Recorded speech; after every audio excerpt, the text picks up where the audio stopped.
My goal is to be a work smarter, not harder person. A lot of times I'm the work harder, not smarter person. Welcome to the Overcome Depression podcast. The tools you learn here can make depression a part of your past, allow healing regardless of your present circumstances, and offer hope for your future. I am your host, Jennifer Sterling Campbell.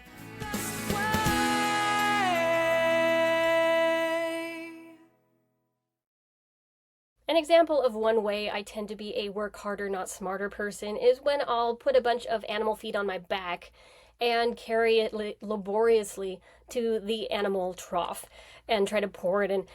It's a lot easier to just go get the wheelbarrow, but why don't I do this? Maybe it's because I want to prove something. Maybe it's because I want to work out, but I get plenty of workouts opportunities elsewhere. Or maybe I think I deserve the pain. Do we ever do that? Do we ever do things the hard way because we're subconsciously sabotaging ourselves, or because we think that we should do it this way, when maybe there's a better way to do it, a creative way that's inside of you that you haven't accessed yet? Even so, I hear so many people say, oh, I can't do that, or I'll give suggestions and they'll say, well, they'll give all the excuses why they can't. And I'm thinking, well, no wonder you're stuck because you're not even willing. I think the point is that they're so set on staying the same, maintaining sameness, which is a human tendency. They're going to stay the same by refusing to do things differently. And to be a different person and to get a different result, you have to do things differently. And so rather than clinging on to old ways of doing and thinking, it's time to start opening the possibility that maybe some of the things you're doing are unnecessary or just flat out wrong. And they can be done better and easier and with more joy. I will say that life is definitely a balance, and that we tend to constantly be in flux of being out of balance and in balance in any given day, week, month, year. I'm definitely not exempt from that. I have to constantly be working at keeping my life in balance, making adjustments, trying new things. For example, the days that I typically gotten enough rest, did my meditation, got up early, and it just tends to go smoother when I put first things first. Praying, reading the scriptures is a thing for me. That usually gets me kind of set off on the right foot. On the days where I miss my alarm, roll quickly out of bed, try to get everything done really fast, I'm just running all over the place. It's like the whole day is like an avalanche that it's constantly behind me, and I fall a few times and get under the, it can just feel like, man, this is just hard. Every moment of this day is fraught with inconveniences and phone calls I didn't want, and a bill that didn't get paid that should have been paid, and it just these things that tend to come up, which a lot of you are probably thinking, well, that's just life anyway. But I can attest that the days and the months and the years that I have been the most balanced have gone the most smoothly, even on the worst days when things were kind of going wrong. It felt more like a speed bump than me getting T-boned all day long by different cars. And it's a matter of perspective. It's also a matter of being, where I could handle it. I was bright and shiny. I'm resilient versus worn out. So yesterday, for example, I was kind of worn out. Not one of my best days. I had, I think, 6 different things break throughout the day, and I was going, what in the world? All of them were plastic, from a spray bottle to my baby gate and my goat fence. One of the things, I'm just like, you've got to be kidding me.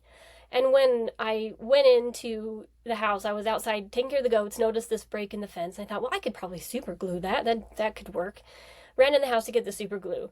Grab the super glue. Usually they come with the top and then the bottle, or whatchamacallit, the tube. There you go. The tube and the top that you then screw on, and then the super glue will then work, the little tiny ones.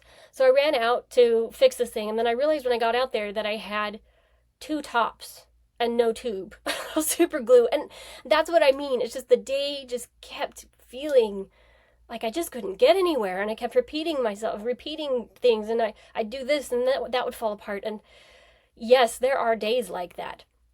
And I think when we can laugh about those days, it's easier to get over them.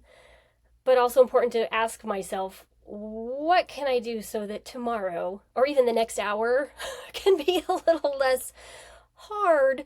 Because again, like if I'd just taken that extra time to look at what I was doing, if I was in that more balanced state where my mind was sharp and I wasn't running like there was fire blazing on my pants, I would have just gotten outside with the tube and the top, and I would have been able to do what I had to do without having to start over. And it's interesting how life can be so much easier when we're in alignment. It's almost like the universe is conspiring, and when we're not, it's like, hello, something needs to change. Attitude? Not sure. Let's try something. Now, one thing that can help with approach to how we can make our lives and our days a little easier than harder is, again, I've mentioned this before, but human design. If you haven't done yours already, I recommend you go to talkingbodygraph.com and entering your birth information, your birth date, birth time, and your location of birth you'll need, and seeing what pops up for you.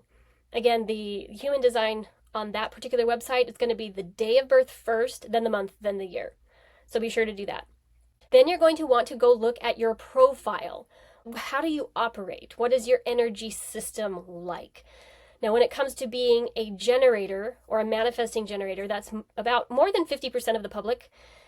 If you go all day and you're doing the thing you love to do, and that's the key, if you're in alignment with what you're doing and it lights you up, then you're probably on the right track. You're probably right in alignment with source, with God's will, and you're doing exactly what you need to be doing. If you feel that ease, that flow, it's kind of telling you that, yep, you're doing good. This is where you need to be going. Now, that's not to say that when you do what you need to be doing, that you won't run up against obstacles that might get you out of balance sometimes as well, but that it will be accompanied by peace. And I've mentioned that before, that you'll just have this knowing and this motivation to keep on going on because you know it's what you're supposed to do. Now, if you're doing the wrong things, it's like taking a rocket ship and facing it towards the ground and lighting it up. You can imagine what would happen if that was the case. It would be, first of all, go into the ground, make a huge mess, and then all over the place, right? Awful. Big mess, lots of damage. You want to be facing up with your energy, right? Looking upward, aligning, and again, just using your authority, which we talked about in the introduction video number 8. If you haven't seen that, go back and watch it. Tuning into your higher power to know what and how to get answers so that you can move forward in doing the things that you need to be doing. The other two big ones, because there are quite a few, but the other two major ones that I've run into the most are Manifestor and Projector. Now, the generators, the manifesting generator and the generator, they have their own energy source. So if they tend to be able to produce their own energy and just kind of just keep going throughout the day. And in fact, if they don't use up all their energy, it's detrimental for them, which is why projectors and manifestors often look at generators going all day long and doing all these things. And they're like, man, they waste a lot of energy and time. How do they do that? It's crazy how much time they waste. But if we don't use up our energy, it's harder to sleep at night. It's the kind of thing where you'll lay up awake at night because you just can't sleep. Whereas it's the opposite for a projector. Projectors are really good at coming up with systems because they have a limited amount of energy. So they learn, if they're living their profile the way it was intended, which a lot of projectors are trying to live like generators. So listen up. If you're living like it was intended for you to live, you're going to be resting a lot more, sleeping a lot more, taking breaks during the day, and getting a lot more done when you are working. So people like you are really valuable to people like me who tend to waste a lot of time doing things that aren't really necessary. So they can really hone in and critique and fix or just offer suggestions for how people like me can operate at a more work smarter, not harder level so that we're getting more done and doing the right things. Projectors and manifestors, again, they do not have their own energy source, so they have to get it from source. Often they'll feel more energized when they're around generators, but they have to be careful not to overdo it. When they hear that little, it's time to stop, they need to listen or they're going to burn out. And when they do burn out, and it often will be over the course of, it could be the course of a day, but also weeks, years, decades even, the burnout is bad. It's harsh. It's absolutely devastatingly brutal, where they can't even, a lot of people, not a lot, but I know several people who've gone through this, where it's just crash and burn. It's like having a midlife crisis on steroids. So manifestors, projectors, you have to listen to your body. You have to listen to that intuition that says you've worked enough, stop. And when you hear that you need to stop. Get someone to help you if that's not possible. Make sure you get more rest the next day, but really don't overextend yourself. Don't do all the things that generators are doing on this planet. You don't need to be working 80-hour week. It's not the thing. You need to be doing something that will allow you more rest, and you will be really good at it. You just have to believe that you will be really good at it. So again, work smarter, work not harder for your type. Now, the last thing I want to mention is if you see your human design, there's a little square at the very bottom of the chart. And if it's filled in brown, it's defined. If it's not filled in and it's white, it's undefined. What that suggests is that if it's undefined, if it's that white color, you probably have a harder time identifying what's most important and doing those things, because the to-do list tends to feel very oppressive, and every new thing that comes into space, the emails, the laundry, all those things, there's a literal pressure. I have this that builds up in my body, and it's really hard to get rid of that pressure until I do all the things, and then I can sit back and go, I feel so much better. I got all the things done, but did I get the most important things done is the question. Now, when it's defined, or the brown color, my husband has this, and his motto is, why do tomorrow what you can do the day after? And he laughs, and he does make it very good at making goals and moving towards things, and he gets a lot of things done, but it's not always right away. And it's important for me to be cognizant that he doesn't operate like me, and to respect that. Also, it's important for people with those defined centers to be cognizant of the fact that they're not going to feel that pressure to get things done necessarily, and to possibly make goals and lists and deadlines that can help them to stay on track. So if you feel so inclined, I would like you to answer these questions. First of all, what is your human design profile? What are you doing now that is working against your design and making it harder for you to do the things you need to do? What are you doing now that is in alignment with your design and helping you do the things that you need to do? And finally, what is one thing in the future that you can commit to do that will get you more in alignment with your design? I want to talk a little bit about habit stacking. I try to prepare as much as I can in the evening, so when I wake up in the morning, everything's kind of ready to go, laid out.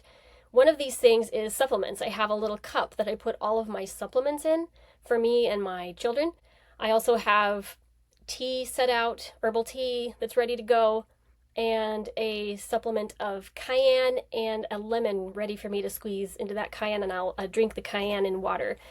I have a cupboard with my toothbrush. I've got all the things that I do in the morning with that in the same place so that I will see it. If I wasn't able to get something done the night before, I will set it out so that I'll see it the next morning and get it done then. But the first thing I do, when I get right out of bed, I say my prayers. And you can either, if you're not a Christian, you're not of faith, you can meditate. You can think on the day, you can journal. I like to journal as well. I'll go into the sauna for about 40 minutes and journal for the first 40 minutes of the day. After that, go to the bathroom. I'll put oil in my mouth. I do oil pulling. Then I go outside and I do my meditation on a perfect day. Usually my baby's up by then. Sometimes I have to do the meditation later, but my mouth is full of oil. I leave it in there for 20 minutes. I'll milk the goats, but see that there's these habits that I've put all together, that they all run together.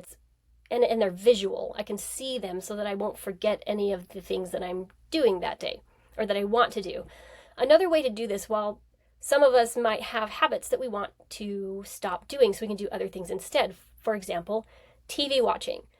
How many of you automatically, when you get home from work, grab the remote and just turn on the TV? It's almost habitual, almost like an addiction, where you don't even think about it, you just do it. If you want to replace that activity with something maybe a little higher vibration, possibly learning guitar, let's just use that as an example. You can take that remote and put it somewhere as far away from the TV as possible. So like the far end of the house, where it would take you maybe 20 seconds to go and retrieve it. Sometimes that 20 seconds is enough for you to think, for you to consider, make a different choice. Just that inconvenience of having to walk across the house and get the remote control. And that doesn't mean you can't ever come home and just watch TV. If you're tired, that's what I want to do today, I feel like it's what I need to do today, okay. But sometimes you might want to be playing that guitar. So instead of the remote, where the remote used to be, maybe on a coffee table or something, you can put the guitar right by the coffee table with the sheet music you want to learn and a little stand that's just ready to go. So that it's really easy to just sit on the couch like you normally do and then pick up the guitar instead of the remote and start practicing. 10 minutes. It's amazing what 10 minutes a day on the guitar can do. How far you can get in a year. What is that? 365 days times 10 minutes a day, that's 3,650 minutes divided by 60. I'm not sure what that is. Somebody do the math for me. The last point I want to make about possibly doing things smarter, not harder, is to consider that you haven't thought of something. It's amazing to me how many people make excuses, like I've said, but you say, well, I've tried everything. And that's just simply not true. There is an amazing light and intuition and connection that we have with a divine power that would love to tell us how to fix our problems and has all the solutions if we could just dig a little deeper and access those or ask for them. So instead of just deciding that, well, I've looked everywhere, tried everything that I know, and it's not possible, look for creative solutions that you haven't run into yet, that maybe somebody else knows, that will come and tell you if you're open to it.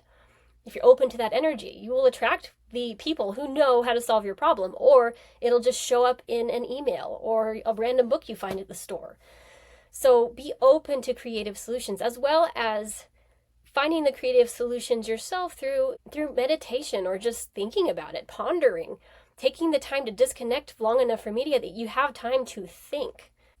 My husband is an amazing example of this. He is what I would call the most amazing handyman on the entire planet. He finds it so invigorating when things aren't working and he thinks he might be able to figure out how to fix it, even though he's never done it before. Just the challenge of it. It's very exciting to him. And I love that because I have a tendency to get discouraged. Oh, this is overwhelming. I don't know how to fix this and I don't have the money to pay someone right now. He doesn't operate that way. And I think it's just a beautiful quality. Right now, we bought this really old house. It's from the 70s. It has an interesting foundation. Let's just say that. It's kind of almost like a pallet with gaps in between these slabs of concrete. So yeah, interesting. And he's been noticing that our plumbing from the toilet and the shower are maybe leaking, or it's just a hunch. Something's not quite right under there. So he started digging, and that side of the house, the north side, now looks like an archaeological site. Did I say that right? Archaeology, with mounds of dirt everywhere and a big hole under that side of the house. He found a skunk down there. He found cast iron plumbing on the toilet, which is just, wow, this house is old. Kind of cool. Most plumbing is plastic these days, but he told me this week we're going out of town, family event, and he decided he needed to stay home and work this week. So he announced that he was going to try to get that plumbing under the house worked on and fixed this week. And he said it like he was excited. So it's just really fun to see that kind of hope and that confidence that, hey, I can figure this out.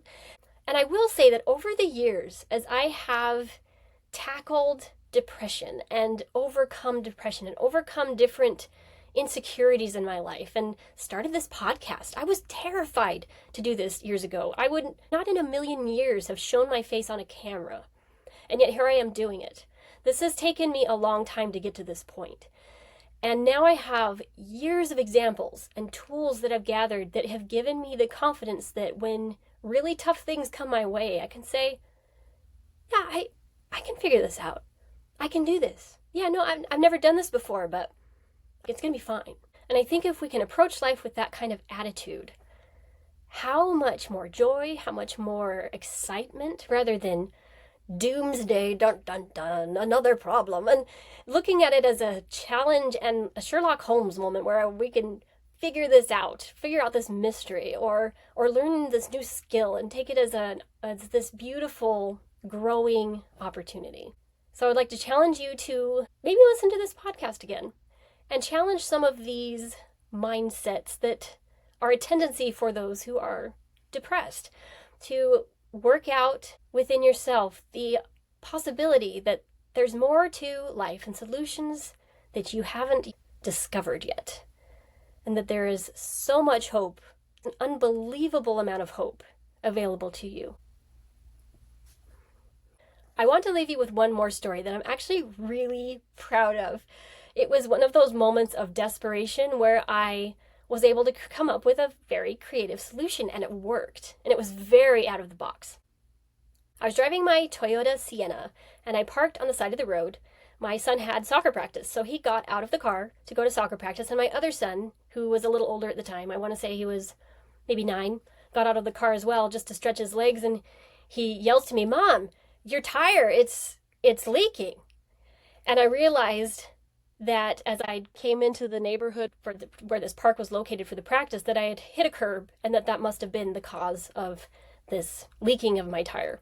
And I got out, saw it, it seemingly was gushing air. I mean, it was a pretty good sized hole.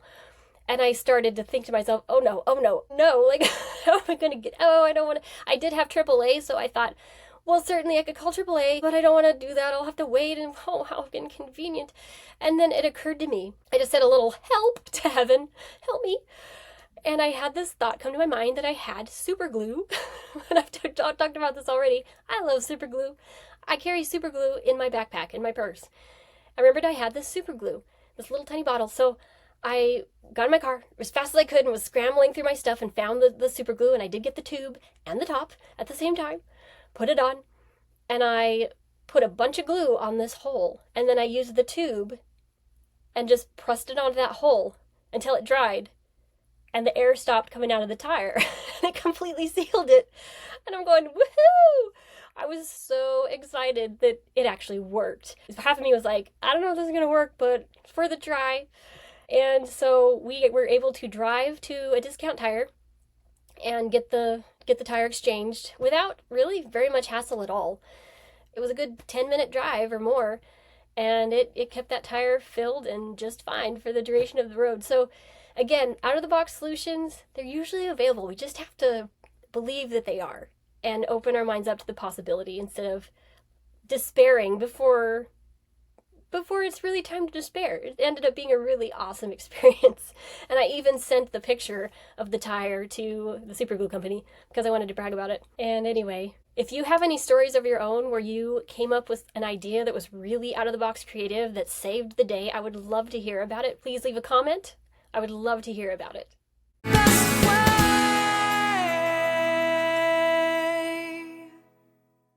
If you are new to this podcast, please go watch all of the hashtag introduction videos first, and then consider downloading the Overcome Depression workbook. Links in the description. The content in this podcast is based on my own personal beliefs, is for informational purposes only, and is not intended to substitute for medical advice, diagnoses, or treatment. Please refer to the full legal disclaimer in the description.